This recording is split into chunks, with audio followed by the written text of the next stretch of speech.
Mari kita berdoa. Tuhan, terima kasih kesempatan yang sangat baik. Tuhan memanggil kami sebagai keluarga di dalam Tuhan, keluarga di dalam gereja Kristus Tuhan Jemaat 1 Malang. Kami berterima kasih Tuhan menempatkan kami dalam keluarga ini. Dalam segala kelebihan dan kekurangan Tuhan menempatkan kami di sana. Dan kami percaya Tuhan menginginkan kami ada di sana, menikmati hadirat Tuhan di sana, berkarya di sana, dan biarlah terus di dalam pandangan kami melihat gereja ini adalah anugerah Tuhan bagi kami. Hendaklah biarlah kami dengan hati yang penuh mengasihi gereja kami ini. Hari ini kami bersyukur Tuhan mengumpulkan kami percaya bahwa Tuhan akan memberkati kami. Tuhan ingin meriset kami, ingin menata ulang akan pemahaman dan pandangan kami terhadap gereja kami. Olehnya berkati kami dalam renungan dan pertemuan kami pada hari ini dan esok. Di dalam nama Yesus kami serahkan akan pembicaraan kami pada hari ini. Haleluya. Amin. Silakan duduk, saudara-saudara.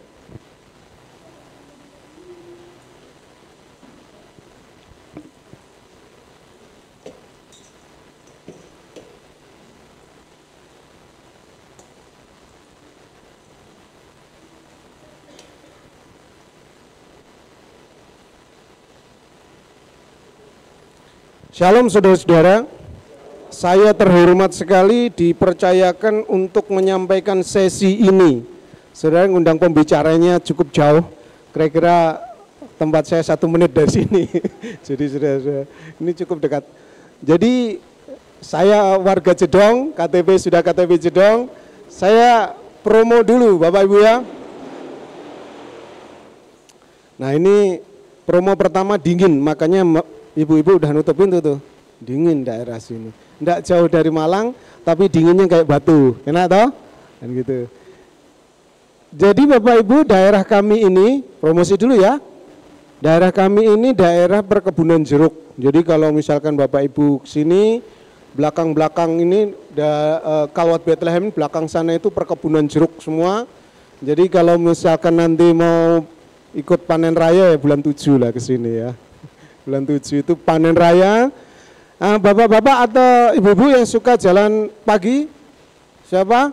Boleh nanti, Bu, boleh Bu, kapan-kapan ke sini jam 5 pagi, mulai jalan tuh keliling. Silahkan mau pilih rute mana, mau rute 4 kilo atau rute 9 kilo, nanti saya carikan rutenya. Kuat-kuatan kaki, kuat-kuatan jantung gini. Tapi view-nya bagus sekali. Kalau Ibu keliling nanti jam 5:04 itu Gunung Semeru sana pes kan gitu. Lagi batuk. Setiap pagi. Ini habis hujan bagus sekali. Nanti Bapak Ibu kalau misalkan pagi besok jalan ya. Nah itu Malang itu kayak di atas kabut gitu. Keren. Makanya kapan-kapan KW bikin acara di rumah saya ya. Boleh. Anak-anak muda nanti. Kok gak enak sih melu, nom-nom tinggi. Waduh ini ganteng deh. Kalau mau misalkan, Ibu Yuli cek nom ya. Kalau mau misalkan mau tantangan ekstrim, jalan ke Coban Glotak. Jadi kita jalan dulu dari sini kurang lebih 10 menit sampai air terjun Coban Glotak. Nah itu dari titik kita beli tiketnya, jalannya lumayan itu dan ekstrim. Nah itu menurut kisah, karena saya belum ke sana, menurut kisah katanya Nanda, itu staf di kantor, bagus sekali. Waktu saya ke sana kan sama istri dan anak, sampai sana, lalu ada 2 polisi sudah nyanggung di situ. Pak, mau kemana? Air terjun Pak. Waduh Pak, waduh Pak gitu. Waduh. Dilihat mungkin rambut saya putih ini gak sanggup nih kayaknya kan gitu. Dan makanya jauh Pak, jalannya Bapak sandalan gitu ya iso kan gitu. Waduh. Yani, tapi anak-anak muda kayaknya ekstrim enak kan gitu. Nah, oke ya.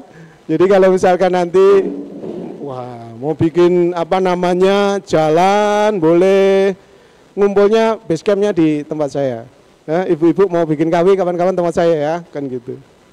Nah, Bapak Ibu, saya dapat tema untuk kita sampaikan, gumulkan sama-sama, yaitu Reset Your Love. HP saya beberapa tahun lalu kayaknya itu mengalami kondisi, waduh, gak iso bergerak kan gitu. Ada apa, kameranya difotokan kok gak iso tersimpan gambarnya kan gitu. Waktu 2 tahun lalu waktu itu anak saya waktu di rumah sakit kan, setiap foto nggak jadi, jadi banyak kenangan dengan anak akhirnya nggak tersimpan karena kameranya rusak. Akhirnya saya riset supaya kembali, reset factory katanya kok tadi ya, katanya, supaya kemudian kembali kepada setelan asal, kembali kepada fitrahnya kok ya, kembali kepada fitrahnya, kembali kepada fitrah. Nah, Bapak Ibu, nampak-nampaknya cinta kita kepada gereja mungkin juga perlu suatu saat kayak gini ya, cara gini kita ngeriset lagi gitu loh. Kita kayaknya perlu ngeriset lagi. Reset your love itu dalam hal ini Muse Agus sampaikan, Pak Yansa tolong sampaikan supaya kita ini coba bawa dalam sebuah pemahaman kita ini, yuk kita riset lagi cinta kita kepada gereja kita. Ini jadi pertanyaan, apakah orang diuripno?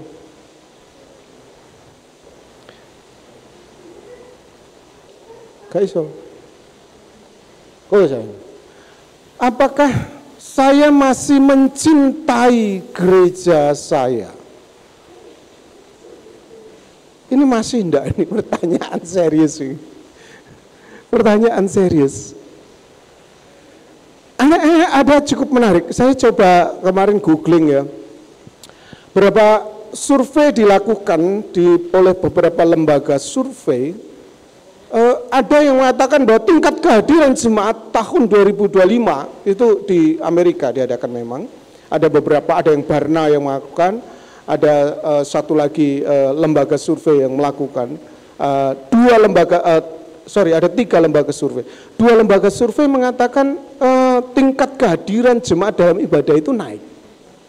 Maksudnya dibandingkan tahun 2024. Tapi ada 1 lembaga survei mengatakan, oh enggak, menurun kok, kan gitu. Kemarin itu yang enggak datang itu kisarannya yaitu sekitar 30-an, tapi kemudian pada tahun 2024 itu Maret dilakukan, Maret 2025 kemarin, itu malah nggak hadirnya naik kan gitu, sekitar 40-an. Wah, ini jadi masalah kan gitu. Nah, kalau GKT 1 diadakan survei itu kira-kira tingkat kehadirannya jemaat, salah satu tanda kecintaan gereja kan tingkat kehadiran lah yang paling kelihatan ya. Ada tanda lain misalkan dalam pelayanan, dalam persembahan, itu kan tanda lain lah ya, tanda lain. Tapi salah satu yang paling muncul adalah misalkan kehadiran. Nah, kalau misalkan GKT 1 diadakan survei kayak gitu ya, kalau riset ya, diadakan riset penyelidikan, diadakan survei, kira-kira dibandingkan 2024 sampai pada level ini, bulan ini naik apa turun tingkat kehadiran? Ini yang jagoan biasanya adminnya ini, admin GKT 3. Nah, bagaimana ini Ibu?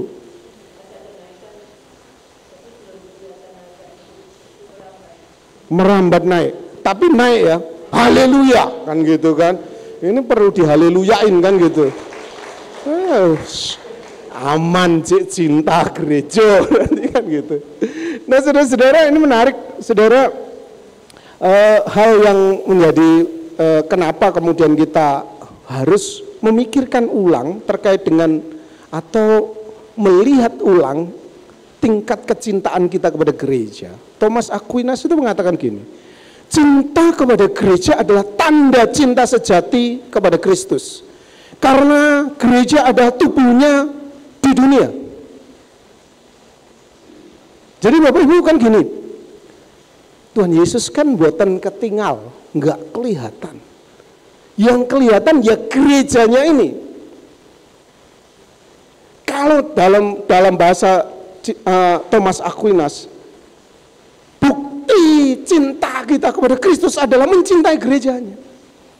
Karena gereja adalah perwujudan dari Kristus di dunia.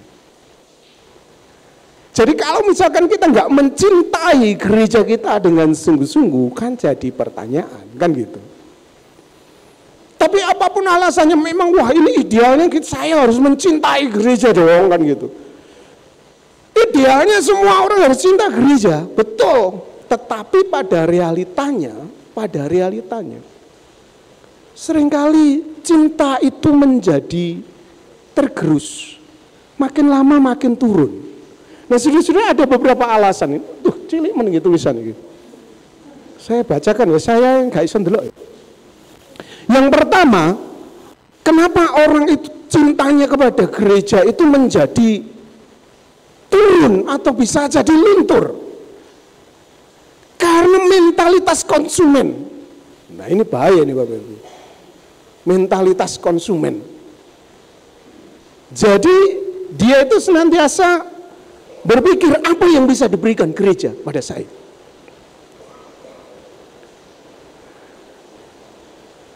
Tadi kan gini, Thomas Aquinas katakan, loh, cinta kepada gereja itu harus. Karena apa? Gereja itu adalah perwujudan Kristus.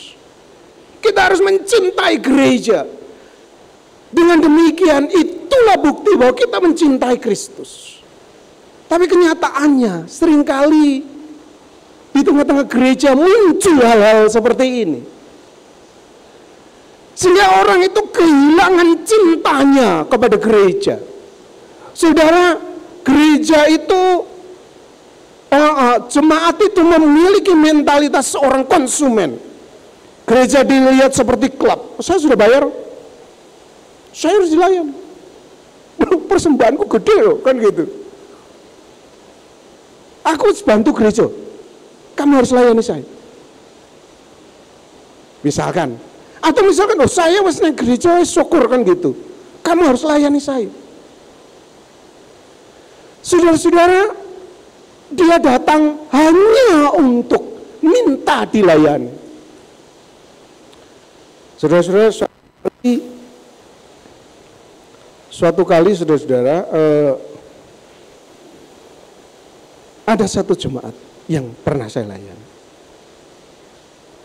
Itu mundur. Orangnya pelayanan luar biasa sungguh-sungguh. Luar biasa sungguh-sungguh.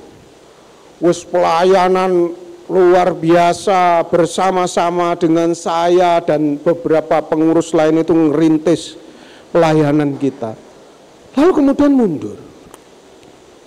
Lalu kita datang, tanya, kenapa, kan gitu. Dia merasa tidak diperhatikan. Dia merasa bahwa saya sebagai gembala hanya memperhatikan yang lain. Wah, jadi merasa berdosa juga, kan gitu. Saya pikir kan pengurus aman-aman, kan gitu loh. Bagian daripada saya yang memperhatikan umat. Ternyata ya itu bisa jadi kesalahan saya, bisa jadi yang dia terlalu baper, kan gitu. Sebenarnya dia mundur dan akhirnya ya wes pindah gereja. Dianggap orang-orang nggak bisa memperhatikan dia. Wah, sedih juga saya kehilangan dia, kan gitu. Yang kedua, saudara-saudara, nah ini dia.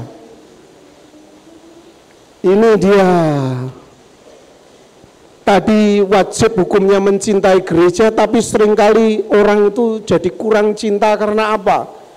Gereja isine wong gosip karo wong berkelahi tok.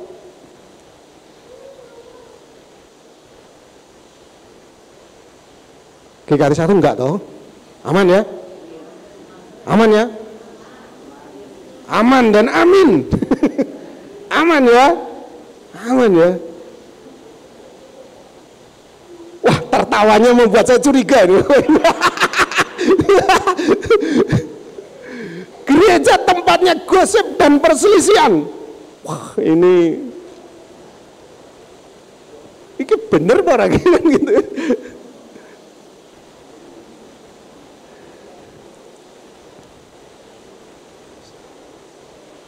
ini realitas loh ya. Seringkali kasih kita atau kasih jemaat yang kita layani itu menjadi berkurang karena dia merasa, waduh, isinya gosip tok, isinya gegeran tok kan gitu. Nah, yang ketiga, cinta itu menjadi luntur gara-gara apa? Karena antara harapan dan kenyataan berbeda. Mintanya, wah kalau saya di gereja saya akan diperlakukan gini, saya akan dapat ini, saya akan dapat itu, kan gitu.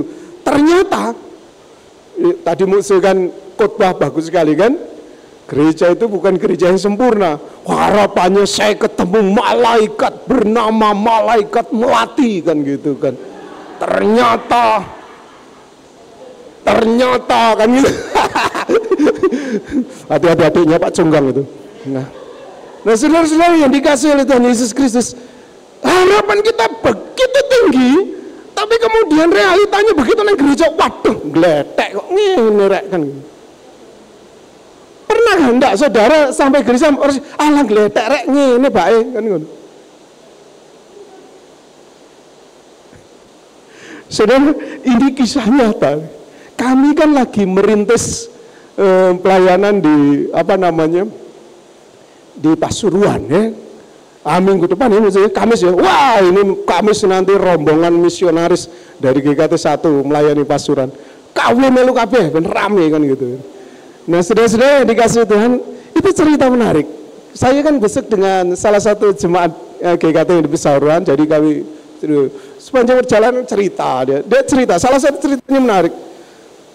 Lucu kan gitu, ada satu orang dulu waktu ada satu gereja di Pasuruan itu, jadi saudara ada hamba Tuhan yang bujangan ganteng luar biasa. Jadi waktu itu ini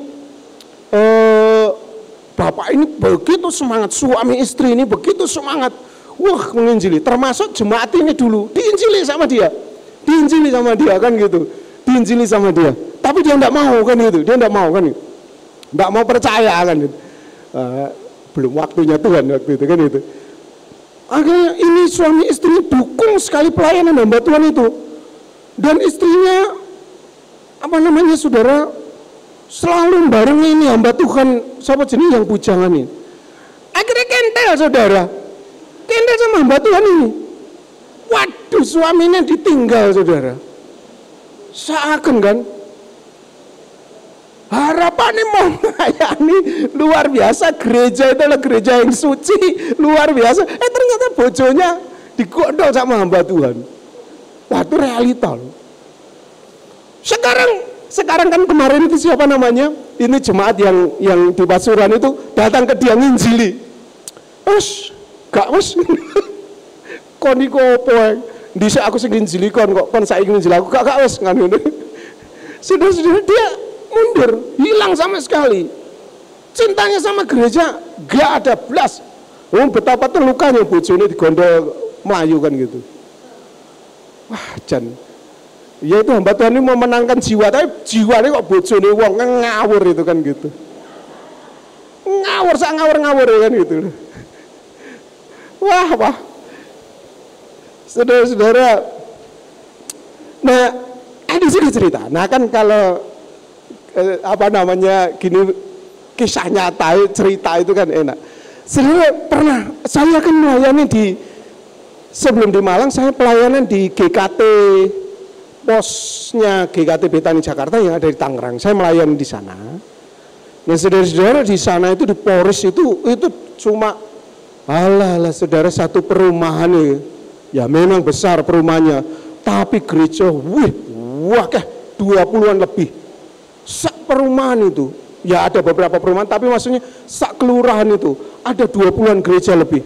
Jadi kita ini GKT ada berhadapan sama GBI, ada berhadapan sama GKMI waktu itu.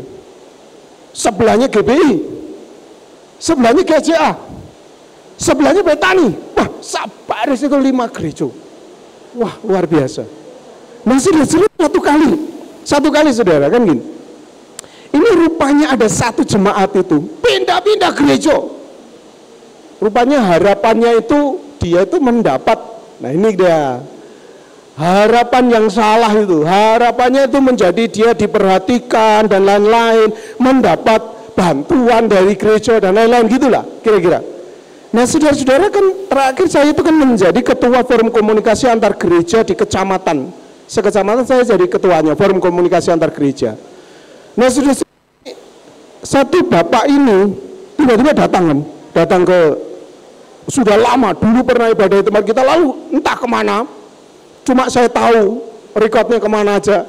Dia datang, dia bilang, nih Pak datang lagi. Saya bilang kan, wah bahasanya rohani saudara, bahasa dingin.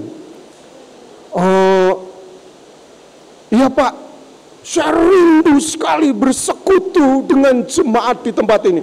Indah sekali bahasanya. Loh, saya kan tahu dia. Loh, bukannya Bapak dari gereja dulu ini, apa namanya, Betani? Saya kenal loh gembalanya. Oh iya Pak, saya ini nggak cocok sama gembala itu. Waduh Pak, masalahnya apa? Saya teleponkan beliau kah? Saya kenal. Semua pendeta di wilayah kecamatan ini saya kenal, saya punya nomor teleponnya. Saya telepon, saya damaikan, saya bilang tadi. Tidak mau, saya langsung nasihati, Pak, saya tahu Bapak ini pindah-pindah gereja ya. Yang pertama, GUPDI, saya tahu Bapak di situ. Kemudian, Bapak kemana? Tahu saya Pak, setelah GUPDI, Bapak ke GBI, setelah GBI Bapak kemana? Ke GKT, setelah GKT Bapak kemana? GBI Bethlehem, setelah GBI Bethlehem kemana? Betani, saya tahu Pak, itu konco saya semua, mereka kasih tahu saya, dan saya lihat Bapak di depan gerejanya. Saudara-saudara, seringkali ini motivasi yang salah, ini harapan yang salah, realitanya nggak begitu, gereja nggak begitu. Ini dalam konsep positif, gereja nggak begitu kan gitu. Saudara-saudara yang dikasih oleh Tuhan Yesus Kristus, pernah juga saudara, ini cerita lagi nih saudara, ada satu ibu-ibu saudara, ibu-ibu ras terkuat di dunia kan gitu, datang saudara. Waktu itu saya di depan gereja, di sebelah gereja itu salon yang cukup ramai. Jadi kemudian dia datang, Pak, tolong saya dibantu dong kan gitu. Saya bilang, Bu, mohon maaf, kami nggak bisa bantu. Dia langsung ngegas. Apa? Katanya gereja mengajarkan kasih. Ya ampun, sebelahnya salon yang ramai Bapak Ibu. Wih, malunya saya kan gitu. Tapi begitu. Sudah harapan dia seperti itu. Walaupun itu jelas-jelas harapan yang salah. Dia ngegas sekencang-kencangnya. Saya bilang, ya sudah, memang kita tidak bisa membantu. Saya bilang kan gitu. Dia pulang dengan ngamuk-ngamuk sambil teriak sambil jalan. Saudara yang dikasih oleh Tuhan Yesus Kristus, itu dalam konteks-konteks yang negatif. Tapi gini, kadang-kadang realita yang, oh ya saya ingin dapat, ya enggak salah, saya ingin sesuatu yang, oh ya gereja harapan saya diperlakukan baiklah. Saya tidak muluk-muluk, tapi setidaknya saya diperlakukan baik. Atau setidaknya saya ini mendapat tempat yang baik, mendapat penghargaan yang baik. Tapi seringkali dia tidak mendapatkan yang diharapkan, dan kemudian dia menjadi kecewa, dan kemudian cintanya menjadi pupus. Kemudian yang keempat, nah ini saudara, individualis, lebih suka kebebasan pribadi daripada komitmen tubuh Kristus. Ini jelas ini. Kalau kemudian individualis, orang hanya berpusat pada dirinya sendiri terus, maka kemudian cintanya kepada gereja pasti akan kemudian jadi turun. Dia ingin menjadi pusat segala-galanya. Nah, kadang ini saudara, ini ada hubungannya dengan yang nomor 2 tadi. Dia terluka oleh pemimpin, dia terluka oleh sesamanya. Seperti saya cerita tadi, kisah ini Pasuruan itu, terluka sungguh-sungguh akhirnya nggak mau datang sama sekali. GKT 1 ada ya? Sing gak gelem nang gereja guru-guru gegeran. Ada? Ada jawabannya siapa gitu? Betulan ada ya? Oh enggak ada, puji Tuhan, haleluya, alhamdulillah. Aman, puji Tuhan. Kemudian nah ini dia. Tidak menemukan tempat pelayanan. Sebenarnya orangnya potensi banget, pingin melayani, tapi tidak diberikan ruang. Oke, mungkin dia pun masih belajar kan gitu. Sing lihai-lihai, minggir sik. Kene aku sik kan. Sehingga enggak ada tempat untuk dia pelayanan. Akhirnya ya wes, cintanya luntur. Nah, saudara-saudara, saya nggak tahu posisi, situasi hati Bapak Ibu terkait dengan GKT 1 ya apa. Cinta mati, cinta nemen, cinta, setengah cinta, rodok cinta, kemudian wes gak cinta. Sing mana?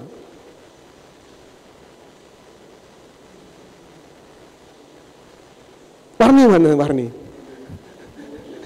Oke. Nan, kamu piye? Situasi hatimu. Tepuk tangan ya. Mama Warni mana? Piye, Bu? Wis cinta mati ya. Wis mati terus, cinta mati terus, kan gitu. Luar biasa.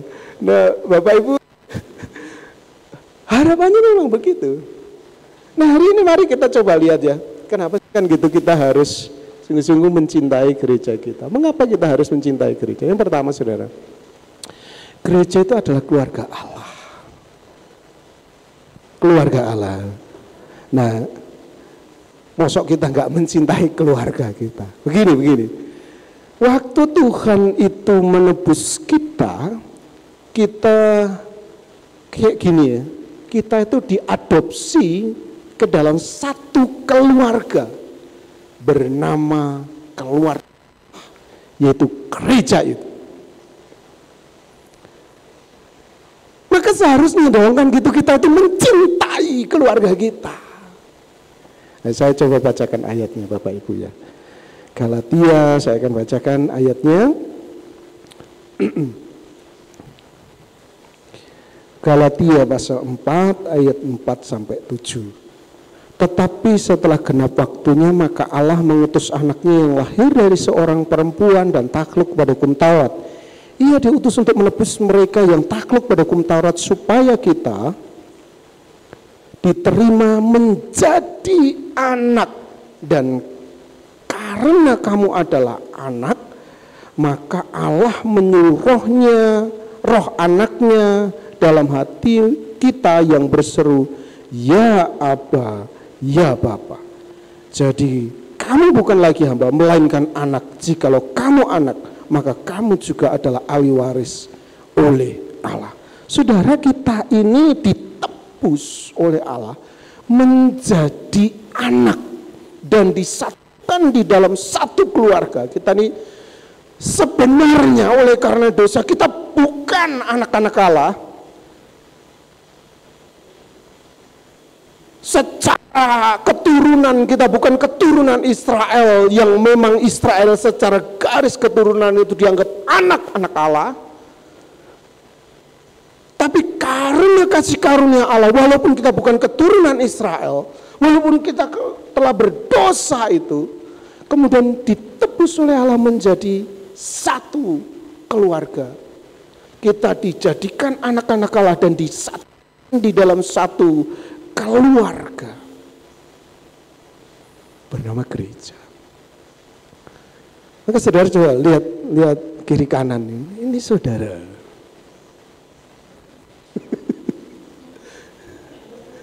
Ya toh? Kita berbeda suku, berbeda tingkat sosial, berbeda usia, tapi di dalam Tuhan kita satu keluarga. Masa kita nggak mencintai keluarganya dewe kan gitu loh. Keluarga itu lebih lagi daripada keluarga yang lahir dalam hubungan darah. Kita nilai kita itu, kita menjadi anak-anak Allah itu bukan karena darah dan daging, tapi karena yaitu kelahiran di dalam Kristus Yesus. Saudara-saudara yang dikasih oleh Tuhan Yesus, ini luar biasa ini. Kebenaran ini mengingatkan kita. Kenapa saya harus mencintai gereja kita? Loh, ini Tuhan yang ngasih saya keluarga ini. Tuhan yang menempatkan saya di GKT 1. Ini keluargaku. Apapun adanya, bagaimanapun keadaannya, ini adalah keluarga saya.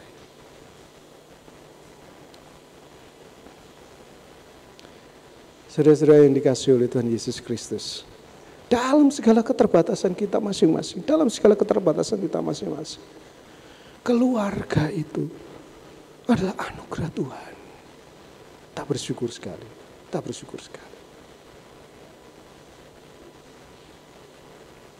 Yang kedua, saudara-saudara, kenapa kemudian kita harus mencintai gereja sih? Kan gitu. Yang kedua yaitu gereja itu adalah tubuh Kristus sendiri. Maka waktu Saulus itu, saudara ya, waktu Saulus aniaya orang Kristen kan, Tuhan Yesus mengatakan, Saulus, Saulus, mengapa engkau menganiaya aku? Sering menarik loh, sungguh-sungguh menarik. Kenapa kita harus mencintai gereja? Karena kita ini adalah tubuh Kristus yang kelihatan. Sesamamu itu adalah Kristus yang kemudian kelihatan.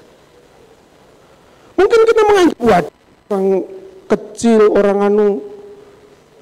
untuk apa saya mengasihi mereka? Saudara ingat dalam penghakiman terakhir itu kan, dalam Matius pasal 25, menarik kan itu. Tuhan memisahkan antara kambing dan domba kan gitu loh. Lalu Tuhan Yesus memuji, karena pada saat masuklah ke dalam kemuliaan bersamaku, dan kemudian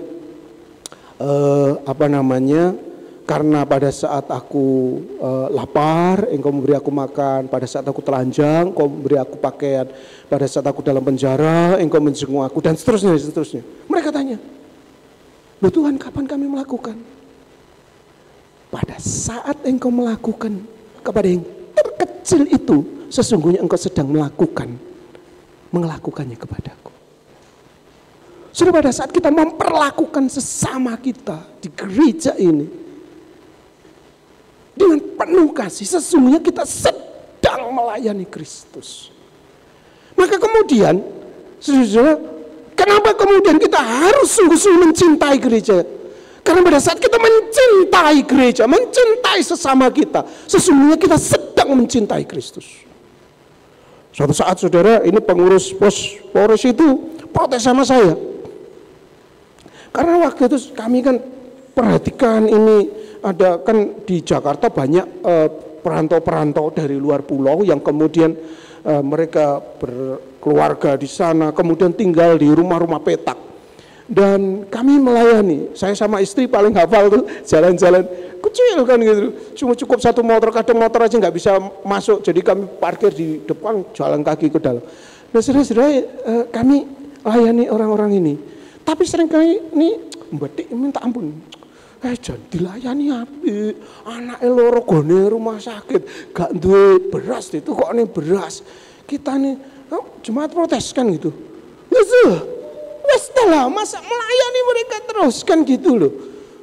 Wes lah, pindah kan gitu. Saya pakai ayat ini. Saya itu sebenarnya kalau marah sama, mau tak kan gitu. Cuma saya takut, jangan-jangan dia Tuhan Yesus yang menyamar gitu.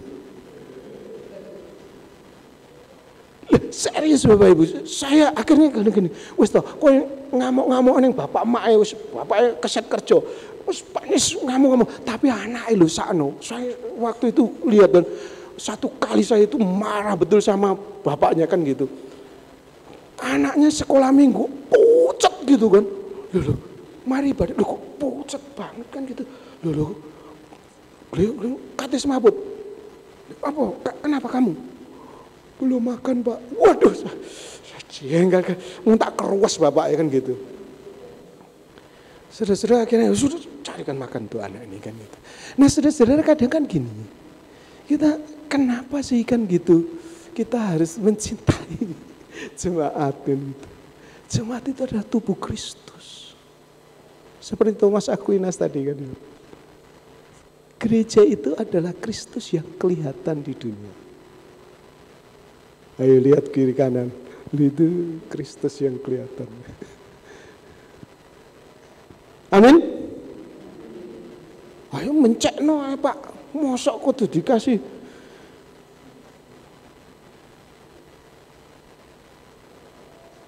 Ya memang rumah kita bukan tadi kan. Ini rumah sakit kan itu. Gereja kita rumah sakit untuk berbaik orang kan gitu. Dalam perjalanannya. Saudara-saudara yang dikasihi oleh Tuhan Yesus. Makanya Paus Fransiskus mengatakan gereja adalah tubuh Kristus yang hidup. Dan kita dipanggil untuk mencintainya, merawatnya dan menjaganya. Agar tetap murni dan setia kepada Kristus. Saudara-saudara, ayo kita kembali. Oh iya.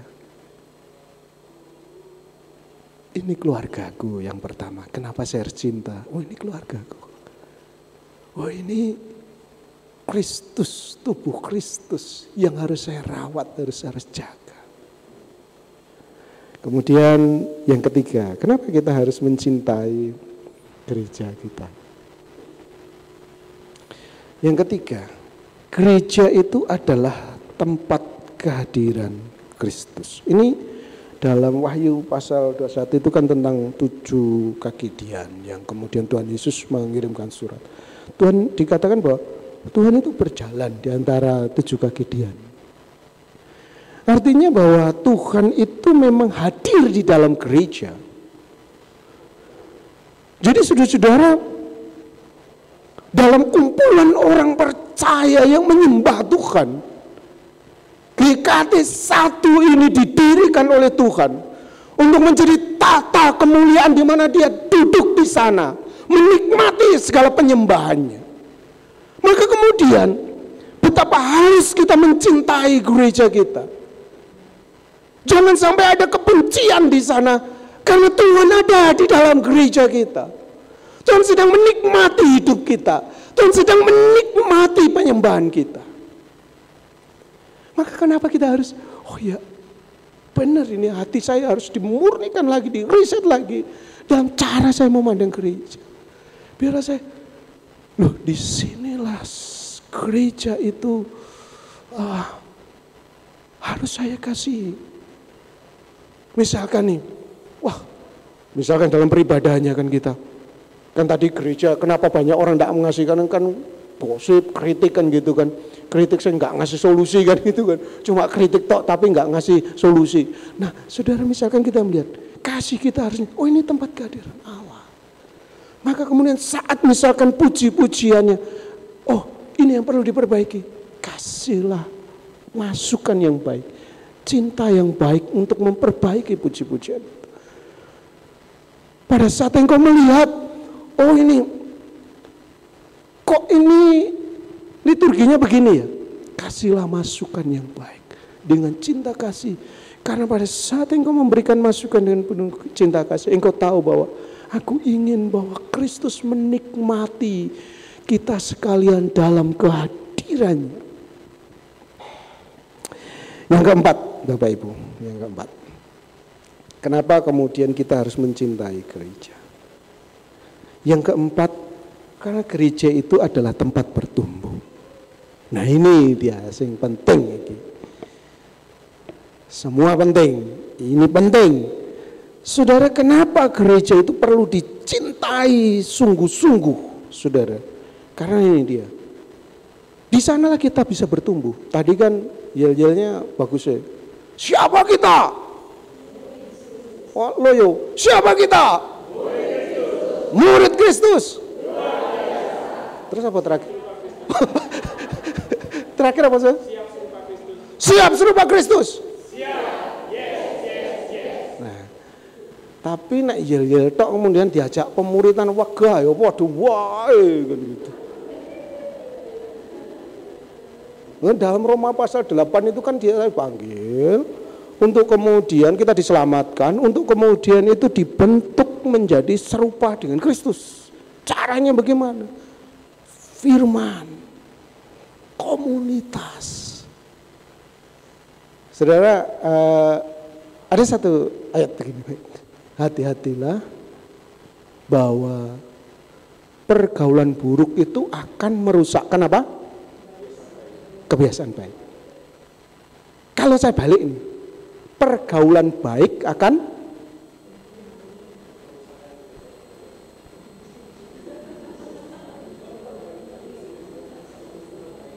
ya toh, memperbaiki kebiasaan buruk gitu. Betul toh? Kalau saya balik kan gitu. Kan gini, kalau pergaulan buruk merusakkan kebiasaan baik. Kalau saya balik ini, pergaulan baik berarti akan memperbaiki kebiasaan yang buruk. Tuh, betul toh? Di mana itu terjadi? Di dalam gereja. Kalau masing-masing kita memiliki semangat kayak gini, loh, ayo, saya ingin, ini gerejaku, aku mau cinta. Saya ini harus tahu bahwa kita dipanggil diselamatkan nggak selesai, deal kan gitu. Nggak, pada saat kita percaya Kristus nggak tiba-tiba cling jadi malaikat, nggak iso kan gitu. Proses yang namanya justifikasi, pembenaran satu kali untuk selama-lamanya. Tapi proses sanktifikasi atau pengudusan itu kan terus-menerus nih. Dalam proses sanktifikasi atau pengudusan itu kita butuh orang-orang. Kita butuh bertemu dengan firman, kita butuh bertemu dengan pengajaran, kita butuh bertemu dengan komunitas yang sehat ini untuk mempengaruhi kita. Bayangkan saudara, kita ini dimuridkan oleh media saat ini kan, betul kan? Betul kan? Sekarang itu kuat-kuatan kan gitu. Gereja sing murid nih apa media sing murid nih? Kuat-kuatan saiki.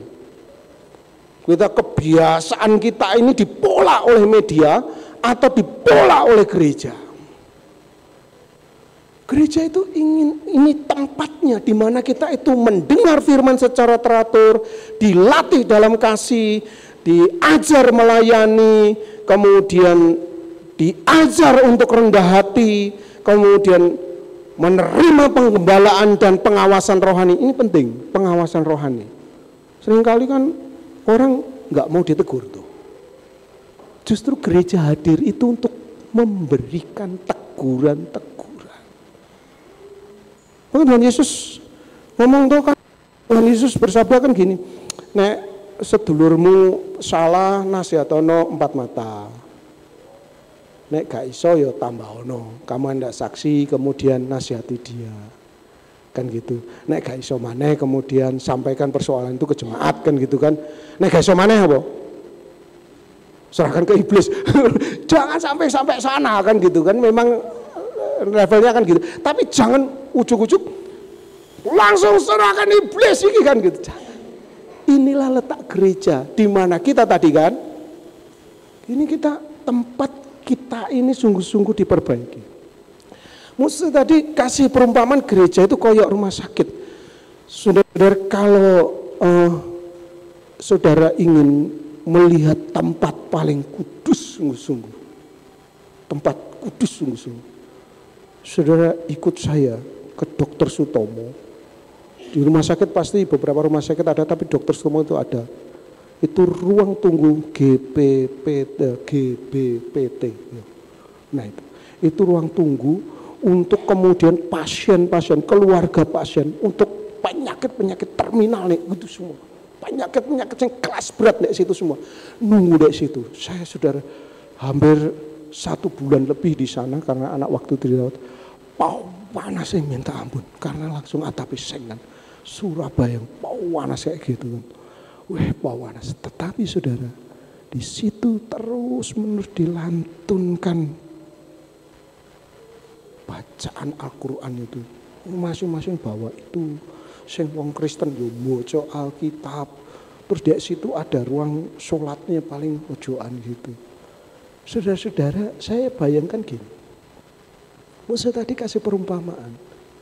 Gereja itu kayak rumah sakit, bukan? Di mana kita itu bertumbuh, di mana kita itu diperbaiki. Saya ingat ruang GBPT itu, ruang tunggu itu. Di mana pada saat keluarganya sakit,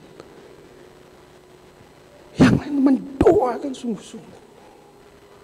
Dan di situ orang itu saling mengasihi, walaupun ada yang di situasi kayak gitu loh saudara. Ono yang misalkan pencopet itu masuk tiba-tiba kan kecapean, tiba-tiba HP dia ada tiba-tiba pagi-pagi, HP kunti kan gitu kan kita masuk pagi-pagi. Tapi saudara, kadang pagi-pagi itu ada orang datang bawa, ayo makan gratis. Itu bawa kantong plastik gede, makan bungkus dibagi-bagi untuk penunggu. Semua dikasih. Enggak ada peduli agama. Saudara, saya gambar Musa waktu tadi ngajar. Gereja kayak rumah sakit. Saya ingat, inilah yang seharusnya terjadi di gereja kita. Gereja ini tempat di mana Tuhan ingin membentuk kita yang berdosa ini. Di mana kayak tadi saya katakan, satu sakit keluarga, yang lain mendoakan sungguh-sungguh. Bukankah itu yang harusnya terjadi? Makanya kenapa kita harus mencintai gereja kita? Karena dalam gereja lah kita ini dibentuk dalam proses menjadi serupa dengan Kristus. Saudara percaya Kristus tidak bisa fling jadi malaikat, nggak iso wes tala, nggak iso. Pada saat kita percaya dengan Kristus, seringkali kebiasaan lama kita masih membayang-bayang dan ini menarik kita. Kita butuh komunitas yang menjaga kita, mendoakan kita, menasihatin kita. Kita butuh firman Tuhan yang tajam, pangkas ini kebiasaan ini. Kita kadang pikiran-pikiran kita terlalu liar, butuh firman Tuhan yang tajam sekali, memotong ini. Seperti Tuhan Yesus dalam Yohanes pasal 15 katakan, kamu memang sudah bersih karena firman-Ku. Inilah yang dilakukan oleh gereja. Di mana gereja itu menyampaikan kabar firman Tuhan, memangkasi dosa. Maka kenapa kita harus mencintai gereja kita? Kita harus senantiasa benar-benar komit untuk datang beribadah. Kalau misalkan ada kelas pemuritan, datang kan gitu. Supaya apa? Kemudian kita ini diproses, dibentuk sungguh-sungguh menjadi serupa dengan Kristus. Lah ya apa kita mau serupa dengan Kristus? Kita lebih banyak bergaul dengan kawan-kawan kita yang hidupnya amburadul daripada kemudian orang-orang yang berkomitmen sungguh-sungguh ingin menjadi serupa dengan Kristus. Padahal tadi kan pergaulan yang buruk merusakkan kebiasaan-kebiasaan baik.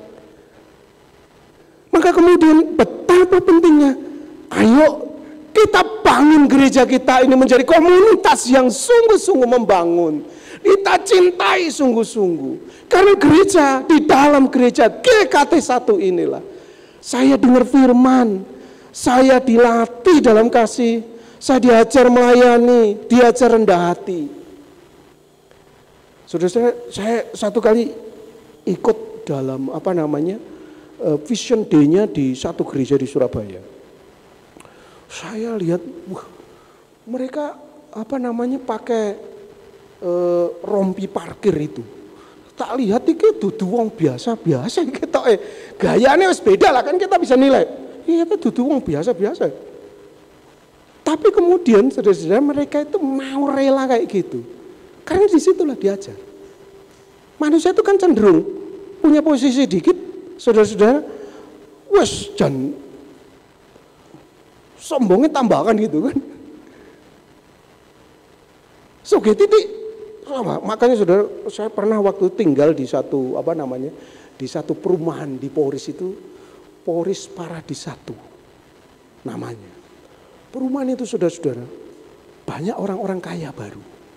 Uang kaya baru, wakeh. Kan bisa beli perumahan itu, pride gitu lah saudara. Walaupun perumahannya wah banget kan gitu loh. Tapi rasa memang kalau misalkan sudah bisa beli rumah di situ, menterengan gitu saudara. Nah, saudara-saudara yang dikasihi oleh Tuhan Yesus, apa yang terjadi? Wah, gaduh saudara. Setiap kali, sering kali terjadi.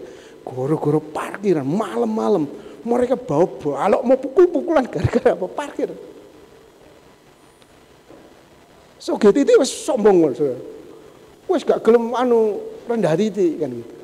Tapi itu memang kecenderungan manusia, siapapun saudara.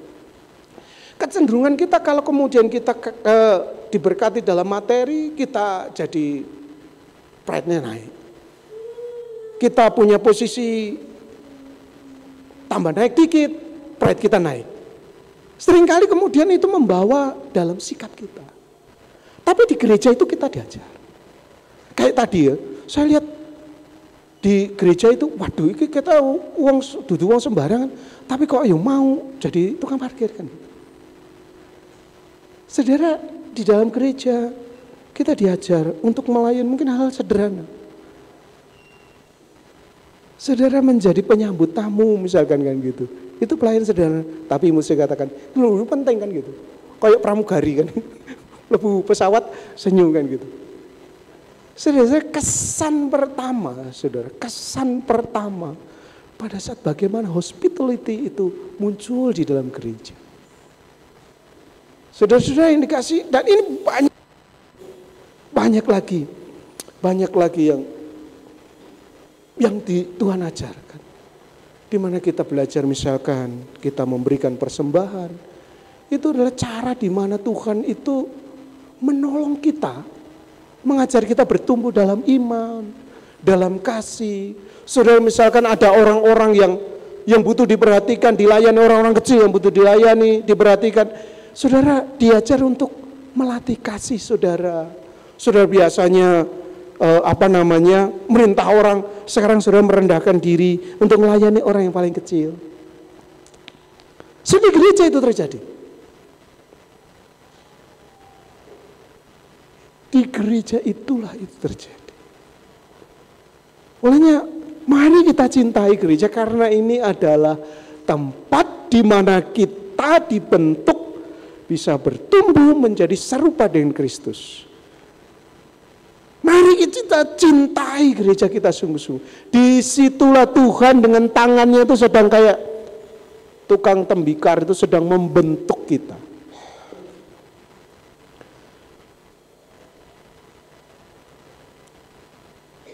Mungkin saudara ditegur dengan keras. Dengarlah baik-baik. Kalau memang saudara betul-betul salah, itu adalah suara Tuhan yang sedang membentuk saudara. Seringkali kita tidak sadar bahwa kita salah. Kemudian gembala saudara atau penatua saudara atau rekan saudara menegur saudara. Itu adalah cara Tuhan untuk membentuk saudara serupa dengan Kristus. Nah saudara-saudara, menarik ya. Makanya kenapa sih kita harus cinta gereja kita? Ya karena gereja itu tempat Tuhan membentuk kita supaya kita bisa bertumbuh serupa dengan Kristus. Charles Spurgeon mengatakan demikian. Di dalam gereja kita tidak hanya datang untuk menyembah, tapi juga untuk bertumbuh dalam pengertian dan kasih karunia. Gereja adalah ladang tempat kita dipupuk oleh firman Tuhan. Dan di dalam gereja kita saling menguatkan dalam persekutuan. Amin. Jadi ingat ya tadi cerita di rumah sakit itu. Ingatlah baik-baik. Gereja kita memang tidak sempurna. Tapi Tuhan justru dalam ketidaksempurnaan itu Tuhan menghadirkan kita dalam keluarga GKT1 untuk kita saling mendoakan sungguh-sungguh. Kemudian saudara-saudara, kenapa kemudian kita itu harus mencintai gereja kita? Yang kelima, ini dia saudara, yang kelima. Gereja adalah sarana untuk menyatakan kemuliaan Allah dan kuasa rohani.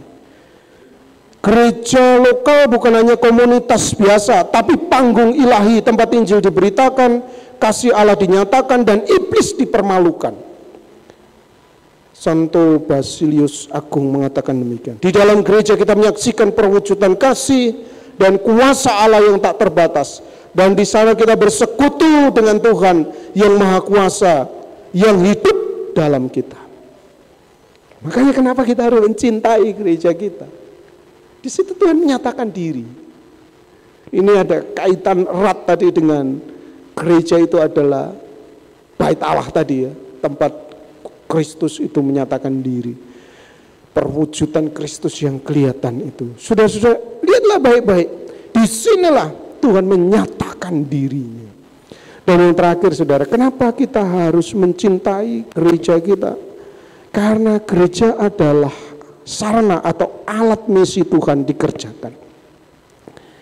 Gereja bukan hanya tempat membangun komunitas, tapi menjadi pusat pengutusan, tempat orang-orang dilatih, diutus, dan memberitakan Injil kepada bangsa-bangsa. Dengan mencintai dan melayani gereja, kita sedang ikut serta dalam misi Allah. Amin. Dengan mencintai gereja, kita sedang ikut serta dalam misi Allah. Saudara-saudara yang dikasih oleh Tuhan Yesus Kristus, saya sama pendeta Sarah itu kan yang ngurus pasuruan lah untuk sementara sebelum punya hamba Tuhan. Jadi saudara, saya ngatur jadwal saya hubungi gereja-gereja, saya hubungi pendeta-pendeta, yuk pelayanan mau ke sana, ajakan jemaatmu kan gitu. Tujuannya apa saudara? Supaya kita tidak hanya di dalam terus. Karena memang gereja itu adalah alat yang dipakai Tuhan untuk menyatakan kemuliaannya bagi dunia. Saudara, keselamatan itu Tuhan titipkan kepada kita. Maka kita harus cintai sungguh-sungguh. Gereja ini harus kita cintai, jaga sungguh-sungguh. Karena ada marwah yang luar biasa. Ada satu tujuan besar yang Tuhan ingin kerjakan melalui kita. Agar kita bisa menyatakan kemuliaan Allah melalui Injil Tuhan yang kita beritakan. Saudara, Kamis nanti saudara ke sana. Saudara, di Pasuruan itu kita itu dianugerahi Tuhan luar biasa saudara. Sungguh-sungguh dianugerahi Tuhan luar biasa. Itu kita dikasih hotel gratis, nggak sewa. Kita buka pos PI neng di sejarah GKT, langsung kemudian dipinjemi hotel gratis dengan semua fasilitasnya. Kon nganggu ruangannya satu kecil itu sekitar 50-an daya tampung, satunya ruang sebelah 100-an. Naik penuh Pak, pakai yang sebelah.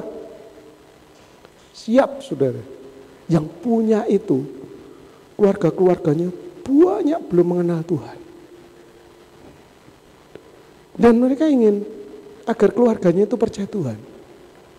Istrinya yang sudah percaya, yang punya hotel ini, istrinya yang sudah percaya Tuhan. Tapi keluarga besarnya banyak yang belum percaya Tuhan. Salah satunya ada yang kemarin itu kena stroke, ibu-ibu kena stroke, kita layani, saudara. Kita layani, kita pandu untuk bisa percaya Tuhan Yesus. Saudara-saudara, sekarang dia sudah ikut persekutuan hari Kamis. Wah, dia sudah mulai bisa jalan pelan-pelan dan dia sudah mulai ikut persekutuan. Saudara bayangkan, keselamatan itu dititipkan Tuhan kepada gereja. Dan Tuhan ingin kita ini membagikannya. Apa enggak luar biasa? Makanya betapa kita harus mencintai gereja kita. Nek kita enggak mencintai gereja kita membiarkan gereja kita geledak gak karu-karuan, misi Tuhan bisa terganggu. Maka mari kita cintai gereja kita dalam segala macam yang bisa kita lakukan. Tenaga saudara berikan untuk Tuhan dalam mencintai. Pikiran saudara, harta saudara, karena misi Tuhan besar, sungguh-sungguh dipercayakan kepada kita.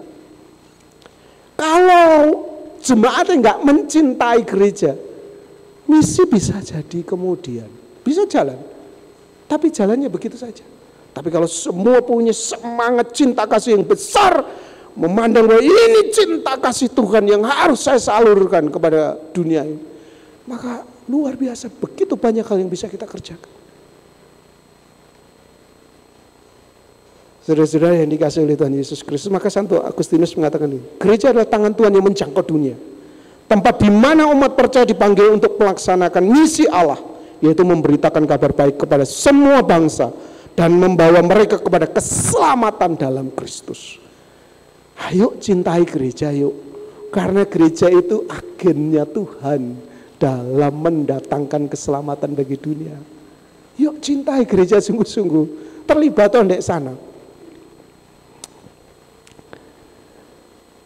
Maka mari kita riset ya, kita riset sungguh-sungguh. Sekarang kita mencintai gereja bukan karena gereja ideal atau gereja yang sempurna, tapi karena Injil yang mengikat kita.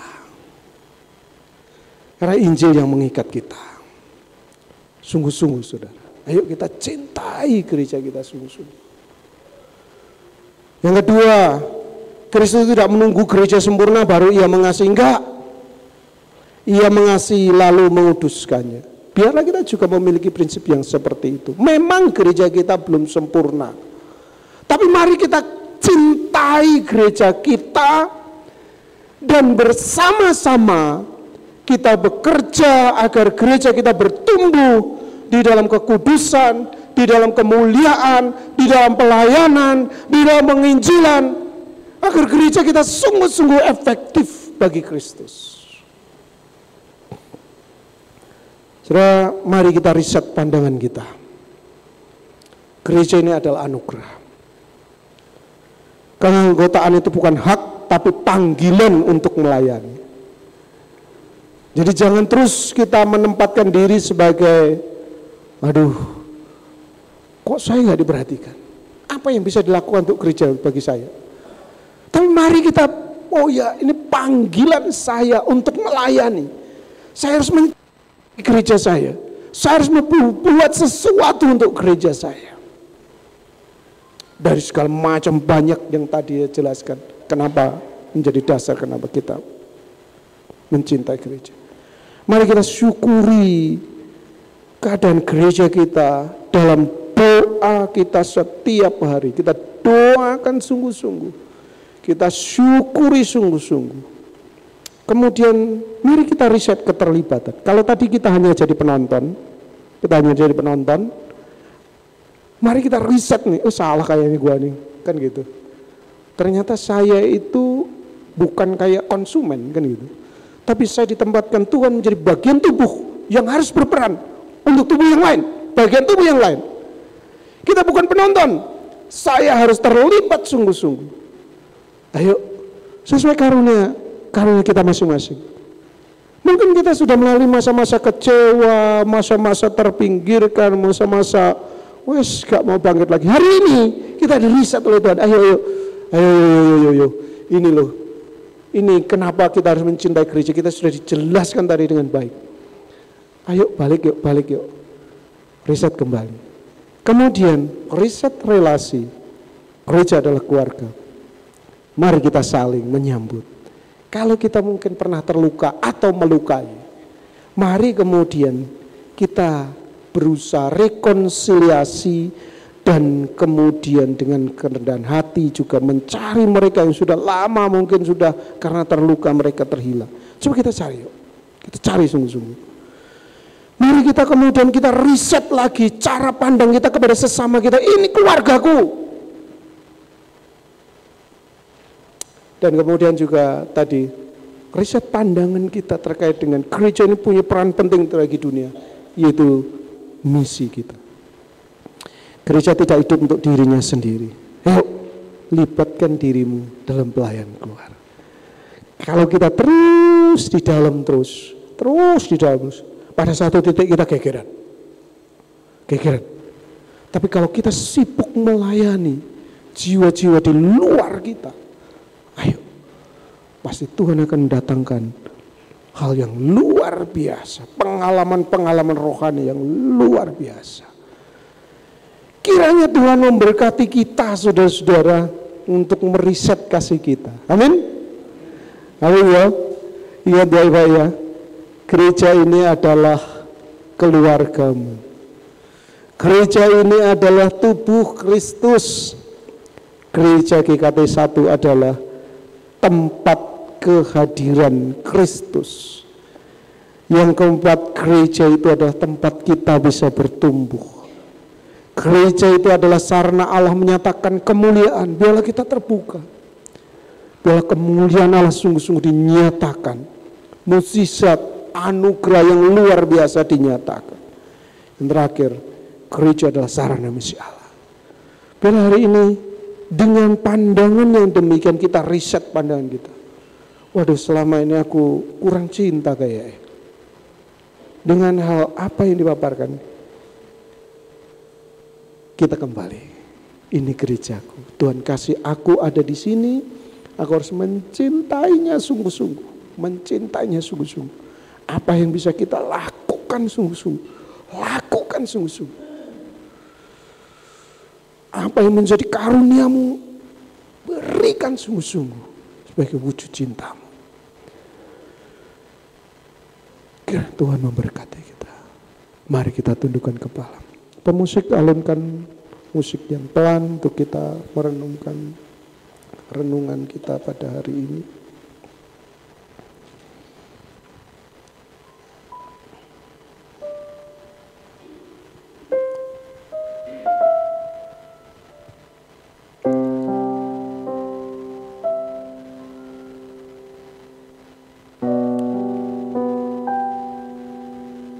Sudah berapa lama saudara menjadi anggota GKT Jemaat 1?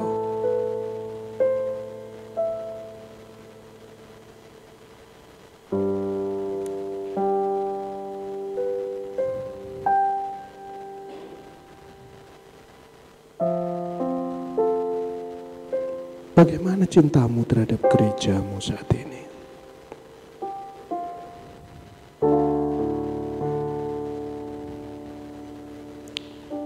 Apakah engkau berpikir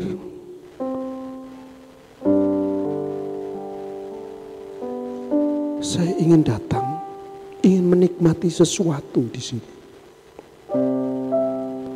Sudah datang seperti seorang konsumen yang datang ke gereja, menuntut sesuatu.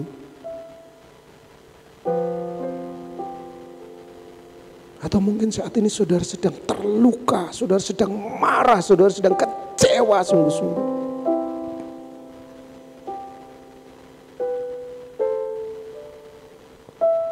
Saudara terluka oleh sesamamu atau mungkin oleh pemimpinmu. Sehingga cintamu menjadi luntur.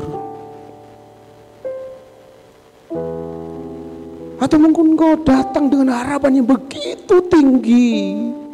Ingin melihat kesempurnaan di dalam gereja. Dan kemudian engkau kecewa. Karena engkau melihat ternyata tidak sesuai yang saya harapkan.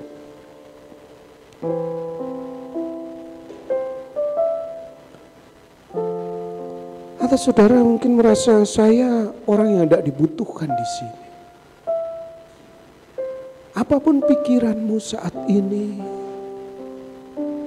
Tuhan ingin mengembalikan.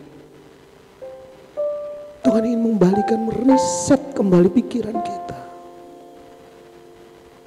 Ketahuilah bahwa aku menempatkanmu di GKT Jemaat 1.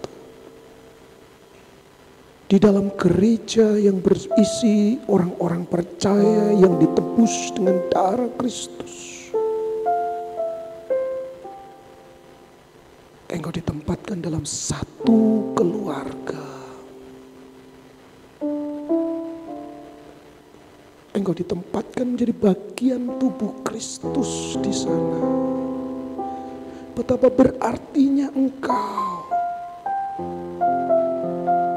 Engkau adalah bagian daripada keluarga Allah. Engkau adalah bagian dari tubuh Kristus. Dan di dalam tubuh itulah Allah hadir. Menyatakan diri dan kemuliaannya.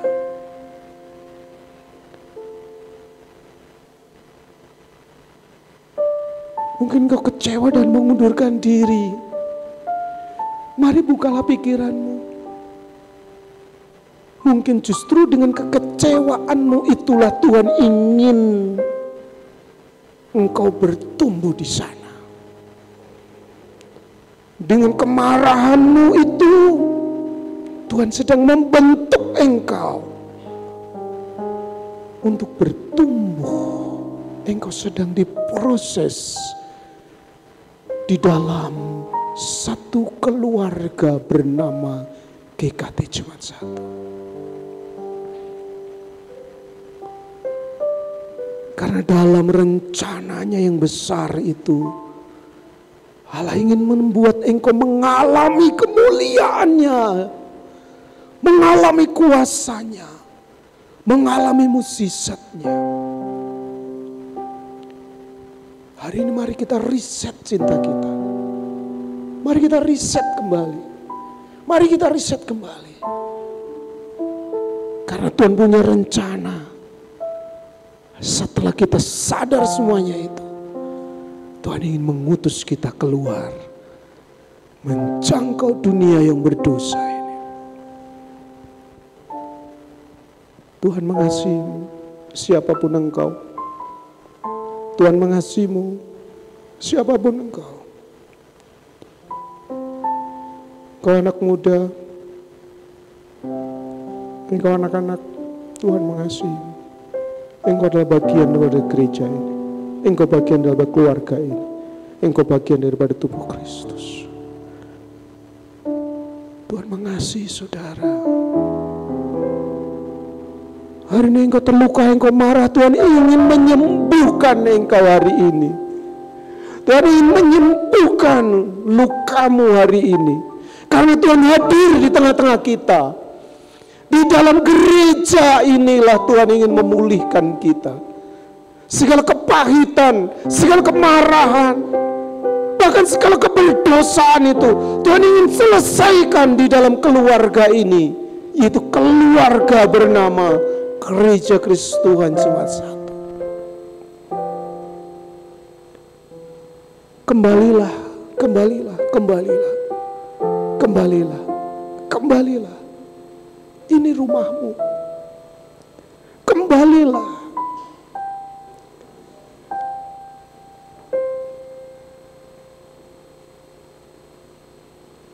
Biarlah dalam visi yang besar yang daripada Tuhan, kita melihat gereja kita.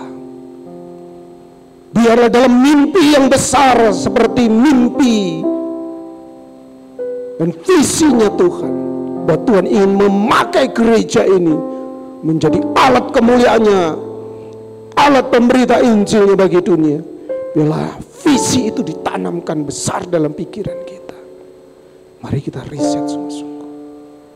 Ya Tuhan, aku ingin ada tetap di sini. Aku ingin tetap mencintai gerejaku apapun keadaannya. Aku ingin berdoa sungguh-sungguh. Aku ingin terlibat sungguh-sungguh di sini.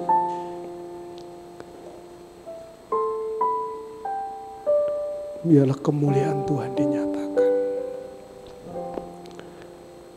Sungguh Tuhan, kami bersyukur Engkau menempatkan kami di gereja kami ini. Kami bersyukur Tuhan menempatkan kami di sini.